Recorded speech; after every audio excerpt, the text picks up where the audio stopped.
محمد سے وفا تو نے تو ہم تیرے ہیں، کی محمد سے وفا تو نے تو ہم تیرے ہیں، یہ جہاں چیز ہے کیا لوح و قلم تیرے ہیں۔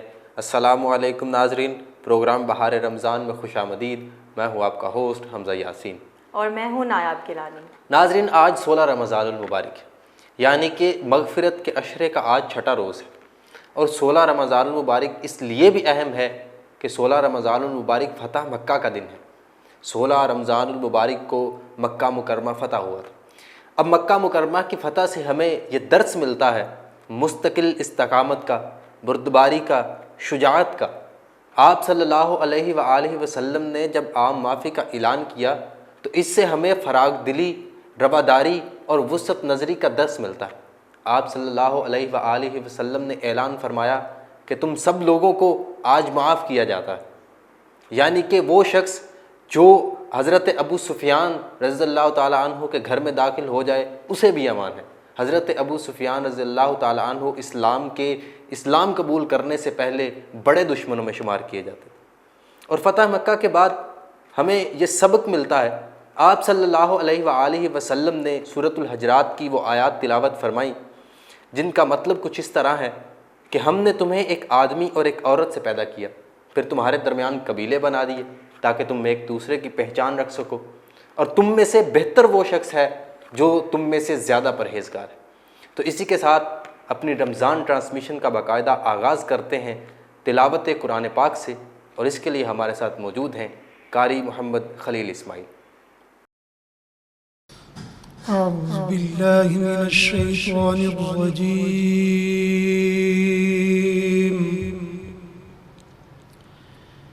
بسم اللہ الرحمن الرحیم،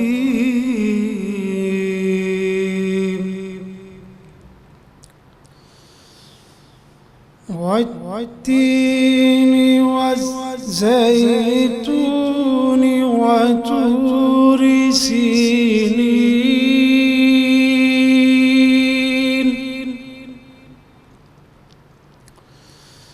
وهذا البلد الأمين لقد خلقنا الإنسان في أحسن تقويم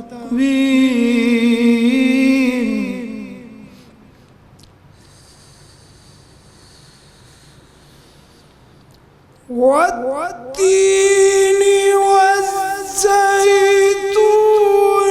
وطور سينين وهذا البلد الأمين لقد خلقنا الإنسان في أحسن تقويم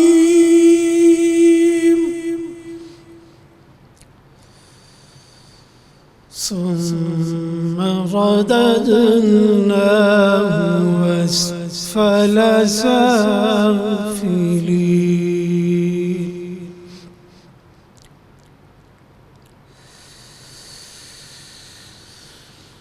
إلا الذين آمنوا وعملوا الصالحات فلهم أجر غير ممنون فما يكذبك بعد بالدين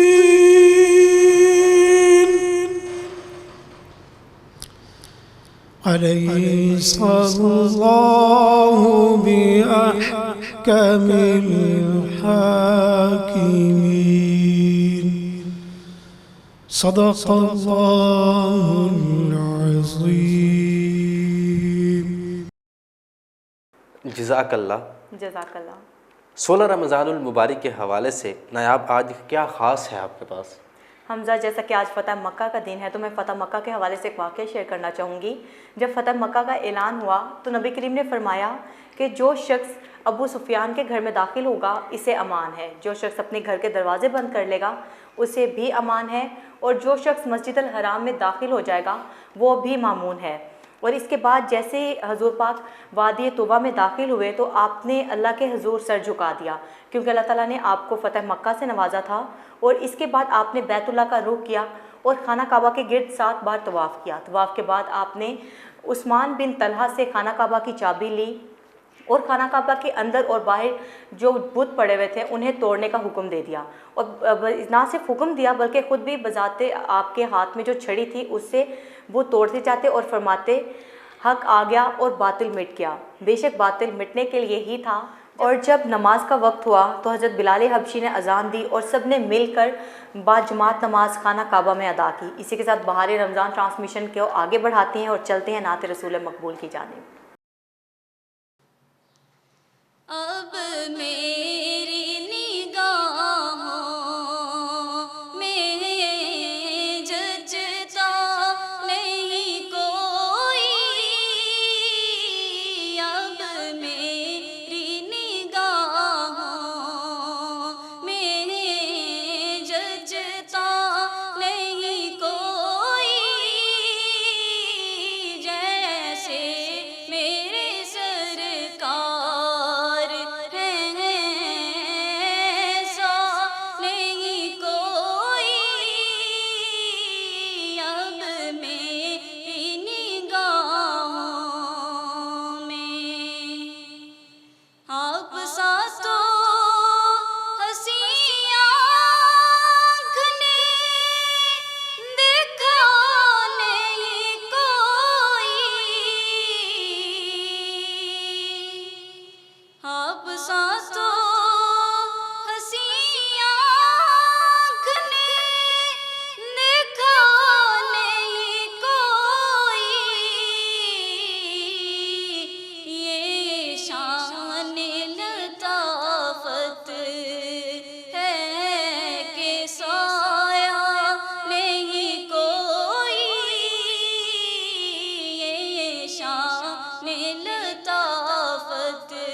سبحان اللہ، ماشاء اللہ، سبحان اللہ۔ ہر مسلمان کی آنکھوں کی ٹھنڈک، ہر مسلمان کی روح کا سکون نعت رسول مقبول کے بعد اب آگے بڑھتے ہیں رمضان المبارک کے خصوصی بیان کی طرف، اور اس کے لیے ہمارے ساتھ موجود ہیں حافظ محمد لقمان چشتی۔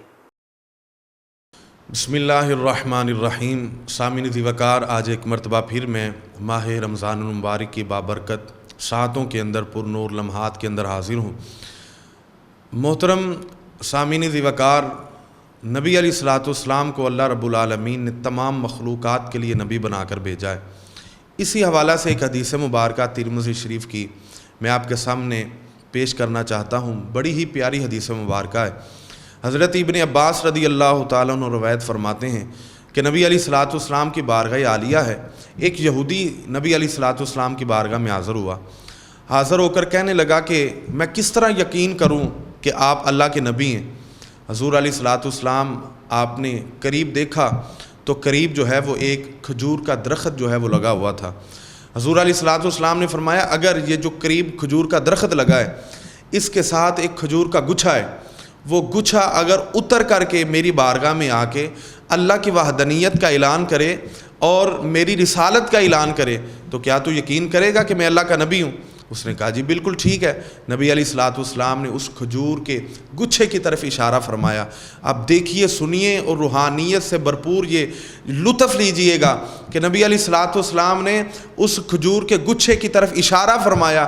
جیسے ہی حضور نے کھجور کے گچھے کو اشارہ فرمایا، وہ اپنی ٹہنی سے، اپنی شاخ سے اترا، اتر کر کے وہ چلتا ہوا حضور کی بارگاہ میں آ گیا اور نبی علیہ الصلوۃ والسلام کی بارگاہ عالیہ میں آ کے اس نے جو ہے وہ کلمہ طیبہ پڑھا، حضور کی جو ہے وہ رسالت کا جو ہے وہ اقرار کیا اور اللہ رب العالمین کی وحدانیت کا اعلان کیا۔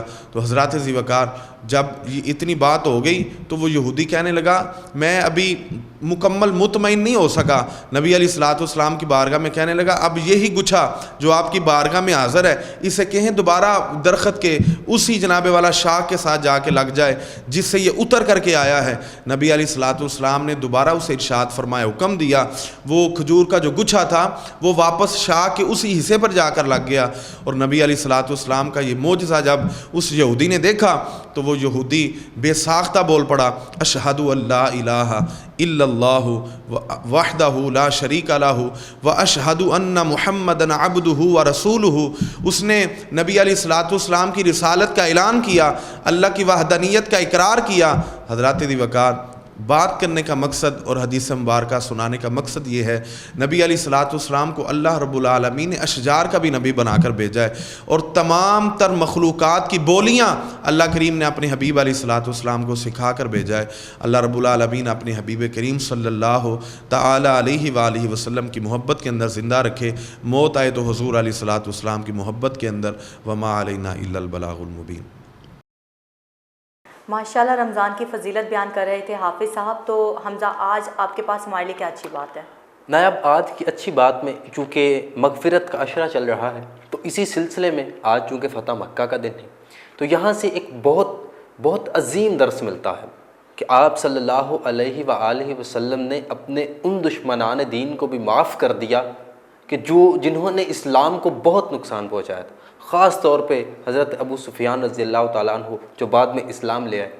تو ہمیں یہ درس ملتا ہے فتح مکہ سے کہ ہمیں بھی اپنے طور پہ اپنے عزیز و اقارب، اپنے رشتہ دار، اپنے دوستوں کو، چاہے انہوں نے بہت بڑی بڑی غلطیاں ہی کیوں نہ کی ہوں، جب وہ ندامت پہ اتر آئیں، معافی مانگے تو انہیں معاف کر دینا چاہیے۔